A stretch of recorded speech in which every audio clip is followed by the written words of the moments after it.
Fellow Americans, I want to speak to you tonight about the need for us to lower the temperature in our politics. And to remember, while we may disagree, we are not enemies. We're neighbors, we're friends, co-workers, citizens, and most importantly, we're fellow Americans.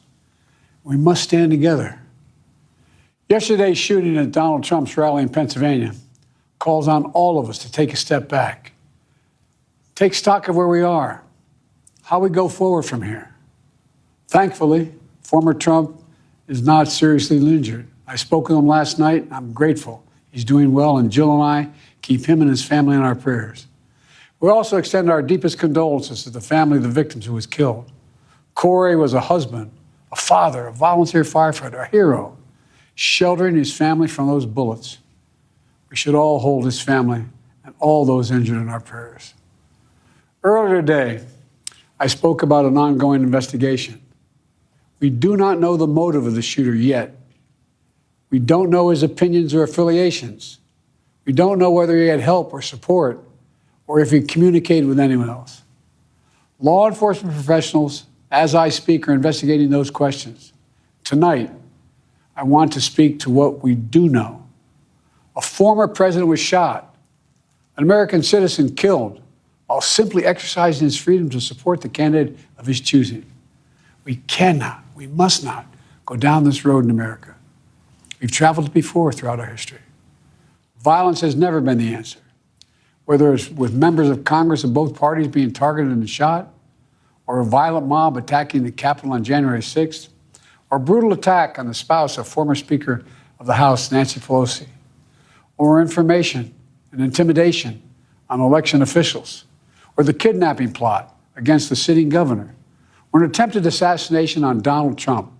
There is no place in America for this kind of violence, or for any violence ever.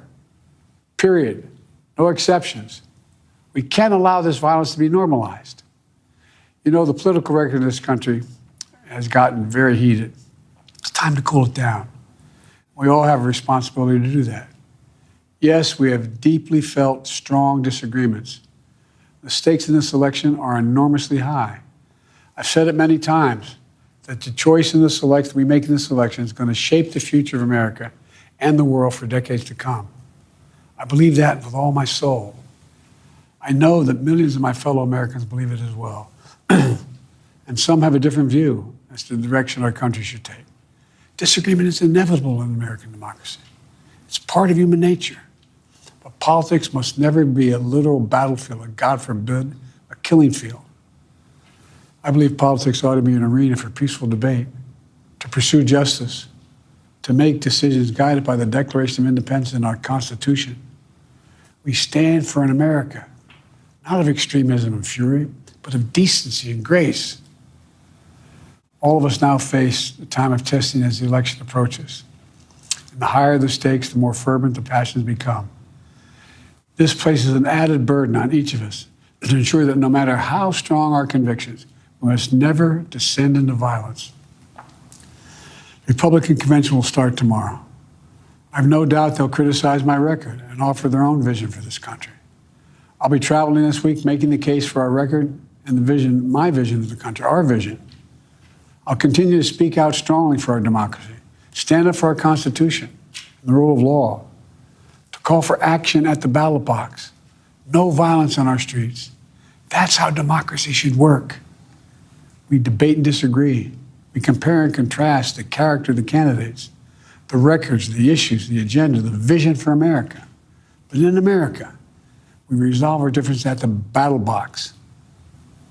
You know, that's how we do it, at the battle box, not with bullets.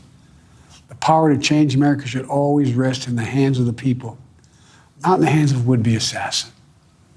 You know, the path forward through competing visions of the campaign should always be resolved peacefully, not through acts of violence. You know, we're blessed to live in the greatest country on earth, and I believe that with every soul, every power of my being. So tonight, I'm asking every American to recommit, to think about it. What's made America so special? Here in America, everyone must be treated with dignity and respect, and hate must have no safe harbor. Here in America, we need to get out of our silos. where we only listen to those with whom we agree, where misinformation is rampant, where foreign actors fan the flames of our division to shape the outcomes consistent with their interests, not ours. Let's remember, here in America, while unity is the most elusive of goals right now, nothing is more important for us now than standing together. We can do this. You know, from the beginning, our founders understood the power of passion. So they created a democracy that gave reason and balance a chance to prevail over brute force. That's the American we must be. An American democracy where arguments are made in good faith. An American democracy where the rule of law is respected. An American democracy where decency, dignity, fair play aren't just quaint notions, but living, breathing realities. We owe that to those who come before us, to those who gave their lives for this country. We owe that to ourselves. We owe it to our children and our grandchildren. Look, let's never lose sight of who we are. Let's remember we are the United States of America. There is nothing beyond our capacity when we do it together. God bless you all, and may God protect our troops.